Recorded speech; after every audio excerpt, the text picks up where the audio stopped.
Hey, you, welcome to Home to Me, a podcast where we replace perfection with personality and we realize that it is so much fun. Spoiler alert for today's episode, fuck the rules. Hi, and welcome back to another episode of Home to Me. The theme that we're going to work in today is what are the rules that you learned in your life? What does the map look like that you were given when you were growing up for how to live the rest of your life? And I'm going to challenge us all to sit a little bit with those rules and to figure out which one of those rules we still like, which ones still serve us, which ones we still agree with, and to identify the ones that are not working for us anymore, that are actually causing a little bit more struggles than they are helping us. Okay?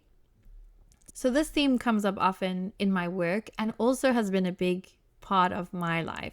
There have been a lot of times where I have noticed that I live according to one set of rules, or I automatically interpret a situation in one way, and that I don't actually like that way and I would like to change it.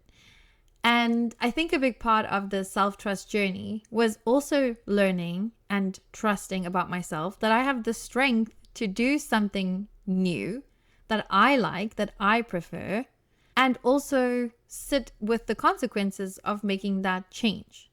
Some clarity on what I mean by rules is basically things that we did or think or feel or interpret a certain way in order to keep us safe. So we all grew up in one place or another. And chances are, in that place, there were adults taking care of us. And those adults came with a set of expectations and rules and ways that they interpreted the world and that they thought everybody should live.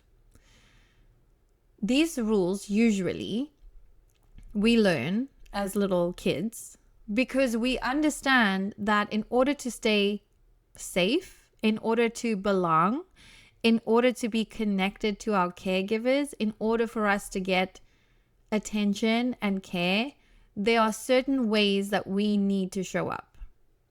Okay? From when we're very little, we understand that there are certain ways that our family or our caregivers or our place that we're growing up works, and we learn how to behave to stay connected to that place. But as we grow up, sometimes those rules are no longer necessary. And actually us trying to adhere to them still so strictly is what causes us a lot of internal struggles and maybe even relationship struggles. These rules are designed not just to keep us safe necessarily in our families of origin, but also to keep us safe in society, in our community, in our culture, and in our relationships. I thought about some examples of common rules that either from work or from my own life or from just friendships, whatever, that I've recognized, especially here in America. One of them is be strong, don't cry. Or more popular, boys shouldn't cry.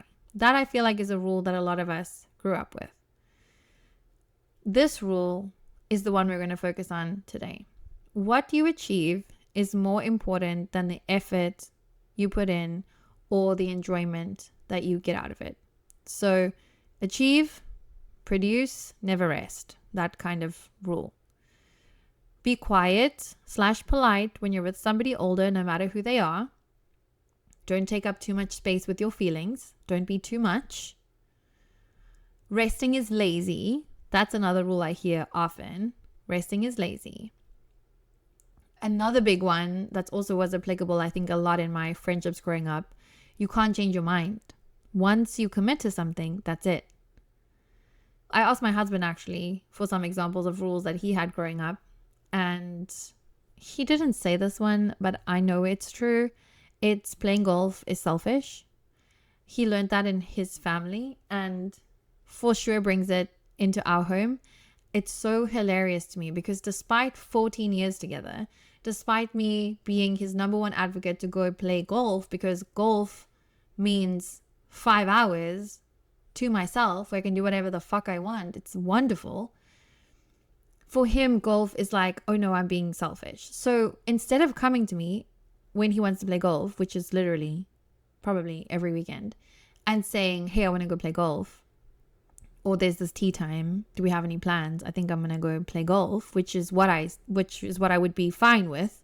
Golf is literally his only thing. He's obsessed with it. I don't have a husband that wants to go out and party and drink and do 1,000 things. He literally has this one thing. And so I'm always like, yes, go do it. Like, it's your one thing. Absolutely. Why am I complaining about my husband who doesn't want to go play golf? I feel like there's a lot of people out there right now that are like, what the fuck is wrong with you? Why are you complaining about a partner that doesn't want to go play golf? And I'm like, yeah, that's a good point. I'm gonna think about that. Anyway, regardless, as of right now, it really doesn't bother me. But when he wants to go play golf, he'll be like, what do we have planned for this weekend? Oh, okay. Yeah, so we have to do that, and then we have to do, okay, yeah. And you saw your friends last weekend, right? Yeah. Have you seen this friend lately? Okay. Do you have any plans with them? No? Okay. Okay.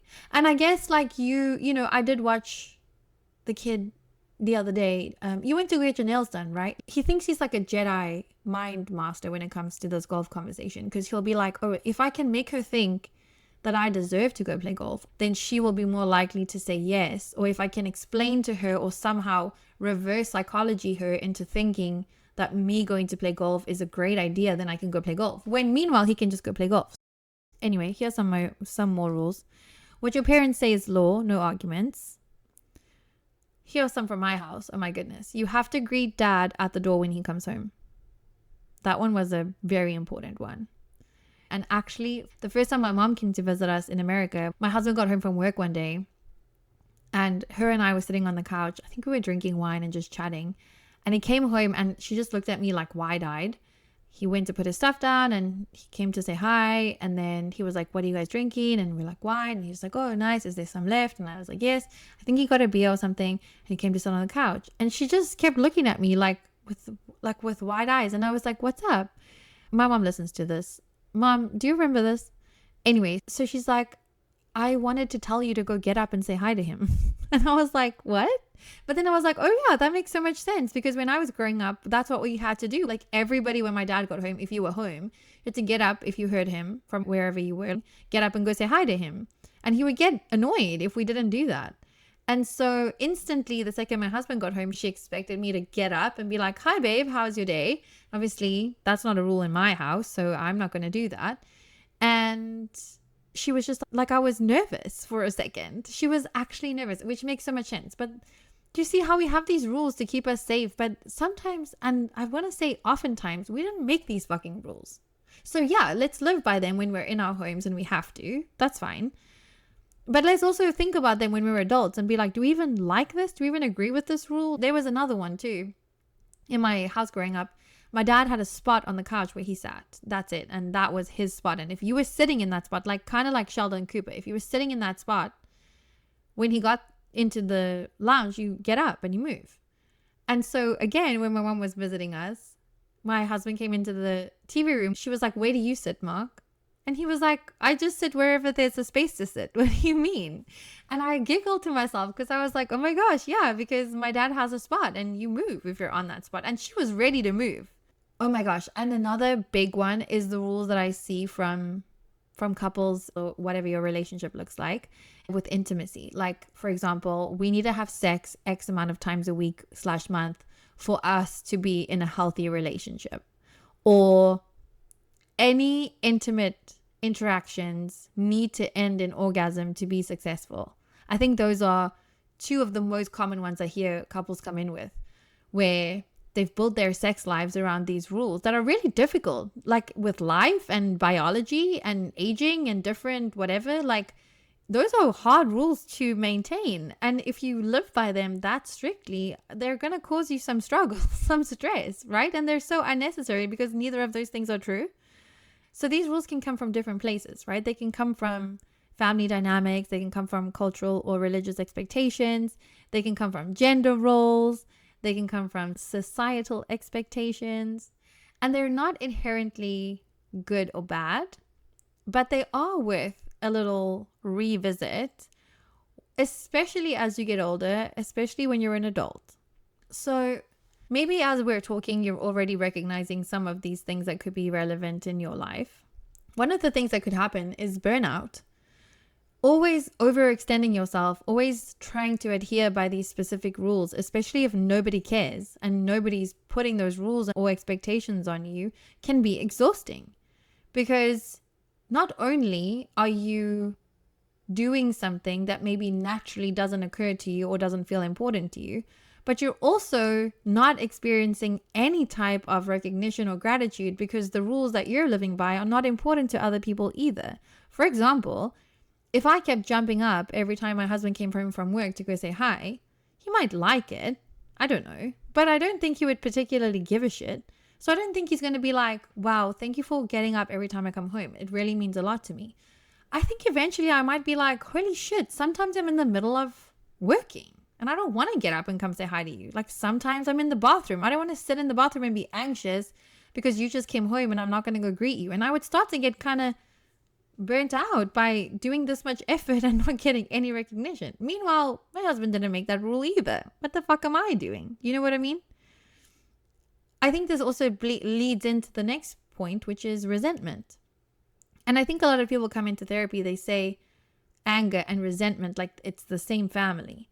But I don't think that's true. Resentment is more in the family of like jealousy and envy. Resentment is kind of like I have a need that's not being met. And I can see that there are other people around me who are having their needs met. That's usually where resentment comes from. So more than anger, it's kind of like envy. It's kind of like I want something that you're getting and I'm not getting. And I think that's important for us to recognize because resentment is usually a very good cue that there is some kind of rule we're living by that we don't like, that doesn't work for us. And I think for a lot of us, that rule is sometimes something like be quiet, make yourself small, don't complain, don't be too much. Because while we're busy suppressing all of our emotions, we tend to find partners and friends who don't have a problem speaking up about how they feel or asking for what they need or being loud about what they think. And initially, that could be so attractive to us to have a partner that's so free with what they want and asking for it and demanding it and not being ashamed or shy to ask for it. But eventually, we can start getting resentful if this person is getting everything they want and we're not. And I don't know if we always have the understanding that sometimes, yes, we're with a partner who just isn't self-aware and isn't treating us well, but sometimes we are making that situation for ourselves. Sometimes there's a rule we're adhering to that nobody expected of us. And so that's why I also think it's important for us to revisit these rules and see, do I even like this rule? Do I like the rule that I have to be quiet and not too much? Or do I kind of like saying how I feel? Because it's your rule. You can do it. Sure, there are consequences, which I think we can talk about, because if you want to live your life according to different expectations or different values, it can be really intimidating to have to change the rules.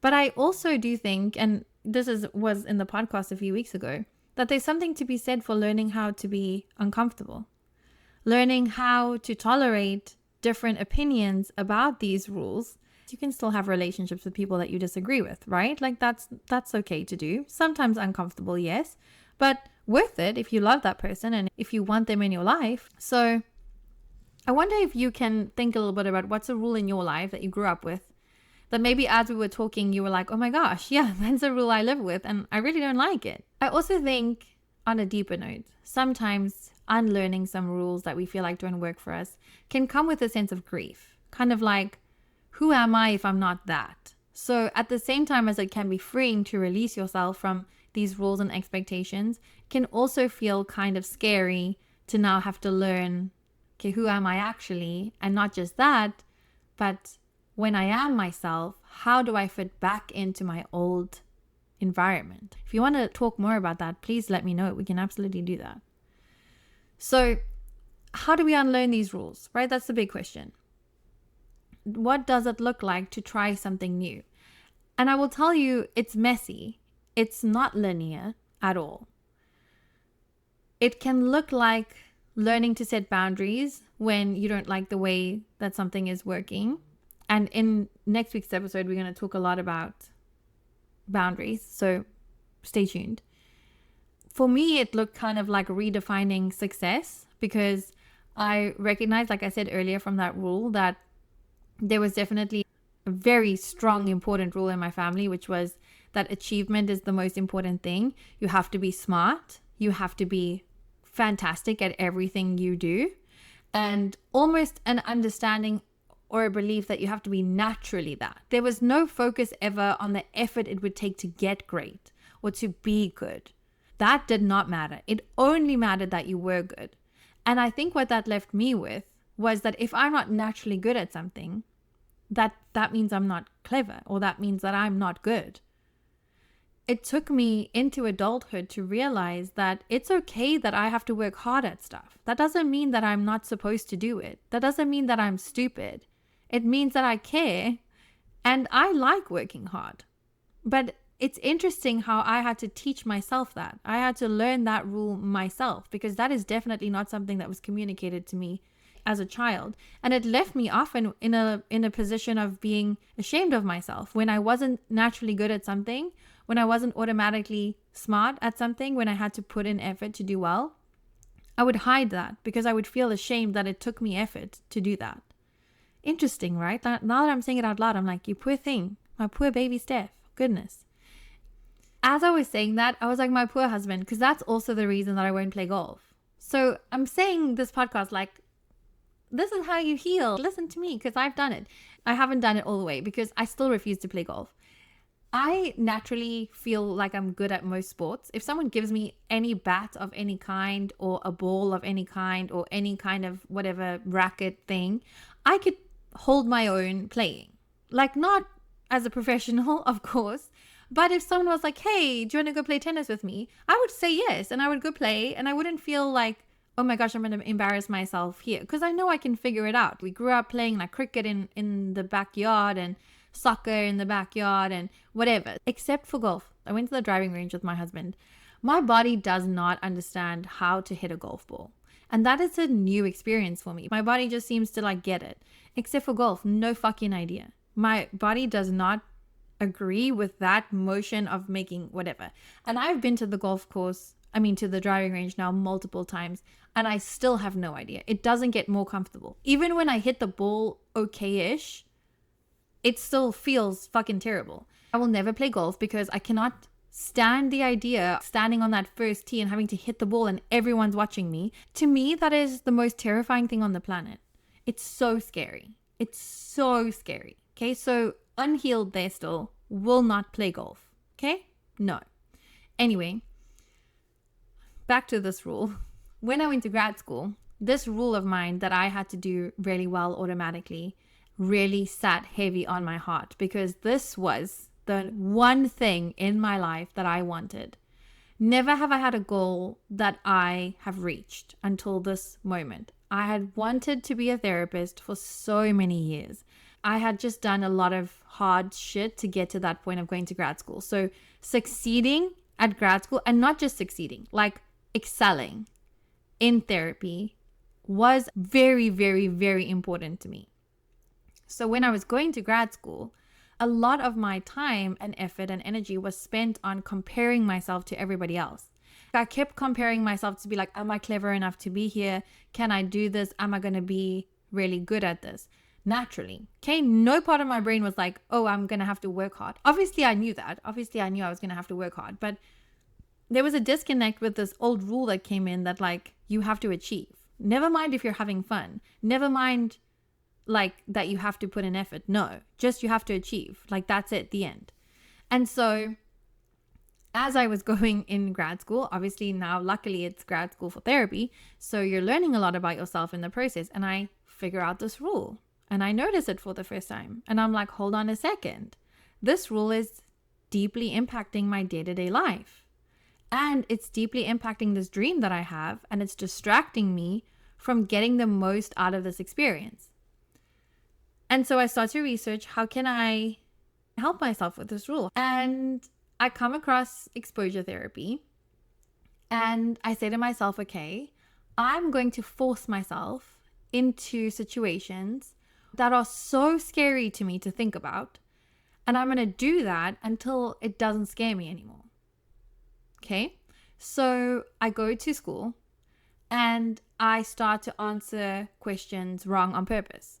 So not all the time, but once every day, I will answer it, not answer it wrong necessarily, because in therapy it's a little bit more, I guess, gray than that. But I will answer the question, but I will know that I'm going to get feedback like, okay, but you forgot about this, or what about this part? And I would have already thought about it. So for me as a person at that time, having an answer that was well formatted and well thought out, that covered all the bases, I loved doing that because I would get that affirmation that I'm looking for, that I'm achieving. So they would say, great job, you thought about everything. And then I would feel very worthy. But now I'm trying to unlearn that rule. I want to feel like I'm worthy no matter what I do. So I will have a really good answer, and then I will say half of the answer. And then someone else will say the rest. And then the teacher will be like, yes, that's the part you missed, to me. And I will feel like I want to be swallowed up by the earth. And I would just sit in that feeling. And I'd be like, okay, this sucks. I hate this. I feel stupid. I feel embarrassed. I really want to jump back in and say, okay, I already knew that. I want to explain myself, but I didn't. I was like, just sit here. This sucks, but just sit here. It's fine. Look how nothing happened. Look how no one's judging you. Look how not one single person gives a shit. Look how this is not a big deal at all. So that was step one. Then I started to be the first person to volunteer for role plays all the time. I would raise my hand no matter what. Even if I was like, I have no idea what to do, or this is so intimidating, or whatever, I would do it. And sometimes I would do it well, and I would be like, okay, cool, that's good to know. And other times they would be like, no, you missed this. Or like, actually, we don't do that, and here's why. And the more I did it, the more I volunteered, the less scary it became. And the more my brain switched focus from what's everybody thinking about me to just basically, what am I learning from this? So I started then to volunteer to get answers because I wanted to learn. My entire focus switched from protecting myself from being wrong, needing to prove that I deserve to be there, needing to prove that I'm naturally smart and that I'm the best in the class, to genuinely learning as much as I could. And I cannot tell you what a massive difference that has made in my life. No part of me anymore cares about whether I'm the best at something. No part of me, except for fucking golf, I will not do that. No part of me in the areas of my life that are important feels like I have to be the best. I have no problem admitting when I don't know something. I have no problem learning. When I am around people who know more than me, it used to feel really intimidating. Now I just want to be there. I just want to always be surrounded by people who know more than me because I want to learn so badly. I love this new rule that I have, where my old rule is achievement is the most important. It's not about enjoyment and effort. My new rule is learning is good. Learn as much as you can. I love it so much. I love that I'm able to move into spaces, ask questions, share my opinion, volunteer to role play, put myself out there, because not knowing is not scary to me anymore. It's just exciting. Being confused used to be such a warning flag for me. Now confusion is my most favorite emotion because confusion means that I have the opportunity to learn something, and I fucking love learning. I love it. So bring on the confusion. So when it comes to unlearning the rules, this is how you do it. You try things that were previously off limits if they're safe and if they don't hurt anybody, okay? Just don't go be irresponsible out there and then say I said you could do it. No.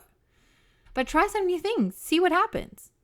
See that it's not actually that bad. For example, if you are used to going with the flow and letting everybody else make decisions for you, how about the next time someone's like, where do you want to go for dinner? You say the place you want to go. And if they're like, no, be like, well, I really want to go there. I think we should go there. And see what happens. See how you feel. Maybe you'll feel shit in the beginning, probably, because growth is hard. And I will tell you, at the beginning of my exposure therapy journey, it was horrible. It was so messy. And I only got it right at the beginning, like 25% of the time, because usually I would want to answer a question that I knew I didn't know the answer to, but I would be best guessing. And then I would stop myself because I would be like, nope, what if you're wrong? Don't do it. But the rest of the time I did it. And then I did it more and more and more, and it got easier and easier and easier. So another way that you can approach rules, if you don't want to go balls to the wall like I did and just jump right in, is you can start by taking some time to name the rule.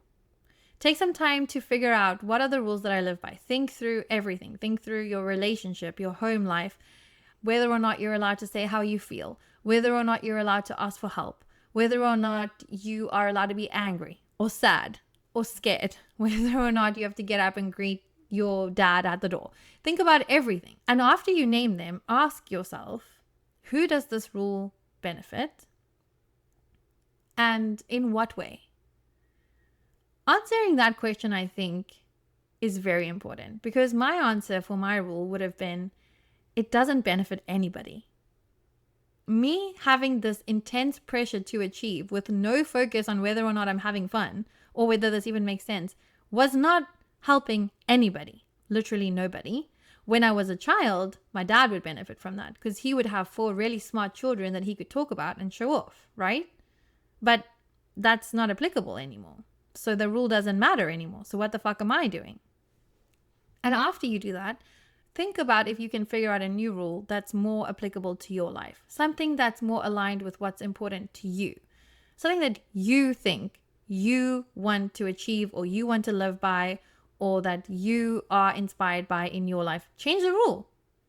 Okay? The intention of figuring out these rules is not to find somebody to blame for them. It's not to go back into childhood and say, well, this is my parents' fault, or this is your fucking fault, dad or grandma or whatever.